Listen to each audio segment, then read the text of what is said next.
இன்றைக்கு சூர்யா அவர்கள் நடித்த கருப்பு திரைப்படம் வெளியாகிறதா இருந்தது. சில காரணங்களாக கொஞ்சம் தள்ளி போயிட்டு இருக்கு. இந்த மாதிரி ஒரு சூழ்நிலையில திடீர்னு ஒரு அதிர்ச்சியான செய்தி வந்தது. வட மாநிலங்களில் மும்பை, புனே, வாரணாசி 3 இடங்களில் படம் திடீர்னு ஸ்கிரீன் ஆயிடுச்சு. அங்கிருந்து படம் ஓடுறதை பார்த்துட்டு ரசிகர்கள் நிறைய பேர் கூப்பிடுறதை பார்த்து எங்களுக்கு ரொம்ப அதிர்ச்சி அடைஞ்சது. தயாரிப்பாளர்களும் எல்லாரும் ரொம்ப மிக அதிர்ச்சியானோம். ஏன்னா அங்கிருந்து படம் ஆரம்பிச்சது, படம் ஓட ஆரம்பிச்சது. அதுலேருந்து கிளிப்ஸ்லாம் கட் பண்ணி போட ஆரம்பிச்சாங்க. ஸோ உடனடியாக தொடர்பு கொண்டு கீபோர்டோட தொடர்பு கொண்டு யார் என்னங்கள்லாம் தெரிஞ்சுக்கிறவங்களே அது 1 மணி நேரம் ஆயிடுச்சு. அதுக்கப்புறம் சொல்லி அவங்க படத்தை ஸ்டாப் பண்ணாங்க. அதுக்கப்புறம் ஏன்னா அது கூட அவங்க நாலேஜ் இல்லை, நாங்கள் தான் கண்டுபிடிச்சி எந்த தேட்டர்லாம் சொன்னதுக்கப்புறம் அவங்களுக்கு இது ஒரு யாராவது நடந்து போச்சு சார், எங்கள் சைடில் தப்பாச்சுன்றதை அவங்களும் அட்மிட் பண்ணிட்டாங்க.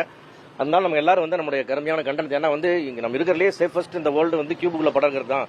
இங்கிருந்து எங்கேயும் போகாத ஒரு பெரிய நம்பிக்கை இருந்தது. அது உடஞ்சு போனதில் மிகப்பெரிய அப்செட் ஆயிருக்கு. எனக்கு அந்த மாதிரி இது மேலே இது நடக்கக்கூடாது என்பதற்காகவும் எப்படி நடந்து விசாரிக்கிறதுக்காக நாங்கள் வந்திருக்கிறோம்.